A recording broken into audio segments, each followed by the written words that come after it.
গভীর রাতে জেগে যখন উঠবে মোর স্বামী, নিজের হাতে তুলে দেব জুড়োই পানি।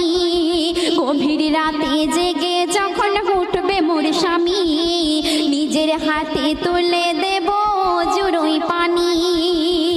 তারপর পাশাপাশি তাহাজ্জুদের, ওগো পাশাপাশি তাহাজ্জুদের পড়ব নামাজ দুইজনা, পড়ব নামাজ দুইজনা।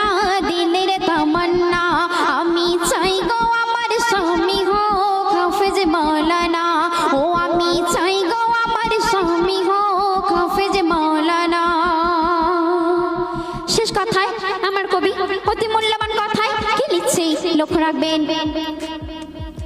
বনিয়ামিন কি কথা আজ দেখো লিখে যায়, বিবি স্বামী যে ঘরে নামাজে বন্দিরা। বনিয়ামিন